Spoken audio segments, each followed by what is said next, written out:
എല്ലാവരോടും എനിക്കൊന്നേ പറയാനുള്ളൂ, ഇതൊരു മഹാസംഭവമാണ്. അപ്പോൾ ഇതൊരു കഠോരമായിട്ടുള്ള ഒരു സിനിമയാണ്. മറ്റാരുമല്ല ഇതിലെ കഥാനായകൻ എന്ന് പറയുന്നത് മാധവ് സുരേഷ്. എന്തിനാടാ കൊന്നിട്ട്? നമ്മൾ അനാഥരാണ്, പക്ഷെ ഗുണ്ടകളല്ല. നിങ്ങൾ അനാഥരല്ല, ഗുണ്ടകളല്ല. പക്ഷെ ഇതില് അനാഥനല്ല, സ്റ്റിൽ ഗുണ്ടകളാണ്. ഞാനൊരു വലിയ സംഭവം അല്ലേ? അപ്പൊ ഇത് അതിന് മാധവ് സുരേഷിനെ പറയും. മാധവ് സുരേഷിനെ കിട്ടിയിട്ട് ഇതിൽ അദ്ദേഹത്തിന് മാക്സിമം ഡയലോഗ്സ് കുറച്ച് കൊടുത്ത ഡയറക്ടർ ബ്രില്യൻസ് ഉണ്ട്.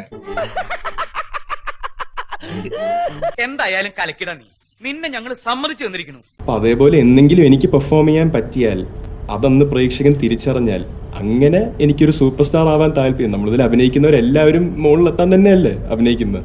അതെ, നീ ഒരു കാര്യം മനസ്സിലാക്കണം, നിനക്ക് പഴുവില്ല മോനെ. ആക്ച്വലി നമ്മുടെ JSKയില് മാധവ് എങ്ങനെയുണ്ട്? JSKയിൽ എനിക്ക് ഡബിങ്ങിന് കണ്ടപ്പോ എനിക്ക് അത്ര തൃപ്തിയല്ലായിരുന്നു. എന്റെ മകനായത് കൊണ്ട് പറയല്ല, മനു ഒരു മണ്ടനാണ്. സത്യം പറയുള്ളൂ. എനിക്കൊരു ഒറ്റ ഷോട്ട് മാത്രമേ ഉള്ളൂ, അവൻ കണ്ണ് വല്ലാണ്ട് എനിക്ക് തോന്നുന്നു ആദ്യം എടുത്തതാ. അപ്പൊ ഈ സത്യമൊന്നും ജയിക്കുന്ന സ്ഥലമല്ലേ കോടതി, കണ്ണ് ഇങ്ങനെ ഇരിക്കുന്ന. അച്ഛാ, ജസ്റ്റ് ഫോർ എ രസം. എനിക്ക് അത് മാത്രമേ ഉള്ളൂ. എനിക്ക് ഐ എം ലേണിംഗ്. എനിക്ക് എൻ്റെ ഫസ്റ്റ് സിനിമയിലോ സെക്കൻഡ് സിനിമയിലോ തേർഡ് സിനിമയിലോ വന്നൊരു വലിയ കിടിലം പെർഫോമൻസ് ഡെലിവറി ഉള്ള ഒരു അത്ര നല്ല ആക്ടറൊന്നും അല്ല ഞാൻ. ഒരു നല്ല കലാകാരന് ജീവിതാനുഭവം വേണം, ഉൾക്കാഴ്ച വേണം. അതെന്താണെന്ന് പോലും നിന്റെ മകൻ അറിയില്ല. സുരേഷ് ചേട്ടൻ അത് പറഞ്ഞതിന് നമുക്ക് തെറ്റിദ്ധരിക്കേണ്ട കാര്യമില്ല, കാരണം അതൊരു അച്ഛന്റെ രോദനമാണ്. ഫ്രണ്ട്സിന്റെ മുമ്പിൽ നാറ്റിക്കുക, ചോദിച്ച പൈസ തരാതിരിക്കുക, അച്ഛനായതുകൊണ്ടും കാശുള്ളത് കൊണ്ടും നമ്മളൊന്നും ചെയ്യില്ല എന്നുള്ള ധാഷ്ട്യം. ഇവൻ മാസ് കാണിക്കാൻ വേണ്ടിയിട്ട് ആര് മാധവ് സുരേഷ് ഓരിട്ട വരയുടെ പുറത്ത് കയറിയിരിക്കും നട്ടുച്ചയ്ക്ക് പൊരി വെയിലത്ത് ചൂട്ടും കത്തിച്ചിട്ട്. ഇതുവരെ എൻ്റെ കൂടെ വർക്ക് ചെയ്ത ഏതൊരു ടീമിൻ്റെ അടുത്തും ചോദിച്ചാൽ എൻ്റെ പെർഫോമൻസിനെ ചിലപ്പോൾ അവർക്ക് എന്തെങ്കിലും പറയാൻ പറ്റും, എൻ്റെ കമ്മിറ്റ്മെന്റിനെ ഒരിക്കലും അവർക്ക് പറയാൻ പറ്റത്തില്ല. ചാടി എഴുന്നേറ്റ് പഞ്ചായത്ത് ഗ്രൗണ്ട് വഴി 2 റൗണ്ട് ഓടി ഒന്ന് പോടോ. ചൂട്ടും കത്തിച്ചിട്ട് മറ്റേ KGF സീനാണെന്ന് തോന്നുന്നു റെഫറൻസ്. മറ്റേ റോക്കി ബായി മറ്റേ ഗണ്ണ് വെച്ചതിന് ശേഷം പഴുത്ത ഗണ്ണിന്റെ മുകളിൽ സിഗരറ്റ് കത്തിക്കണ്ടല്ലോ, ചൂട്ടും കത്തിച്ച് പുരപ്പുറത്ത് കയറിയിരിക്കവൻ. ഇവനെ കണ്ടാ ചിരി വരൂലേ.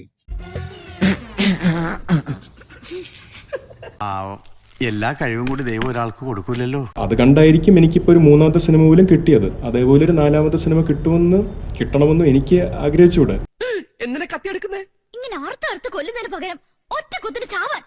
1 ലക്ഷം ഉലുവയോ നിന്റെ തീട്ടപ്പടത്തിന്? 1 ലക്ഷം രൂപ കേരളത്തിലെ എല്ലാ ജനങ്ങൾക്കും കൊടുത്താൽ പോലും ഒരു പണം കാണൂല. അത്രയും തീട്ടപ്പടാടോ. വേണ്ട സാറേ, കൂൾ ഡൗൺ. ഏത് പട്ടിക്ക് ഒരു ദിവസം ഉണ്ടെന്നല്ല പറയാറ്, അതുപോലെ സാറിനുണ്ടാവും ഒരു ദിവസം. അച്ഛന്റെ സുരേഷ് ഗോപിയുടെ ഏറ്റവും വലിയ ഫാൻ അറിഞ്ഞ ഒരു കാലത്ത് അറിയോ? ബടാ ദോസ്തൊക്കെ ഫസ്റ്റ് ഡേ ഫസ്റ്റ് ഷോ കണ്ടവണ ഞാൻ. വിക്രമൻ ചേട്ടാ, യു ആർ ഗ്രേറ്റ്. നീ വെറും വേസ്റ്റ്. കഴിവില്ലെങ്കിൽ പോയി സ്വയം കുനിഞ്ഞിരുന്ന് ഊമ്പ.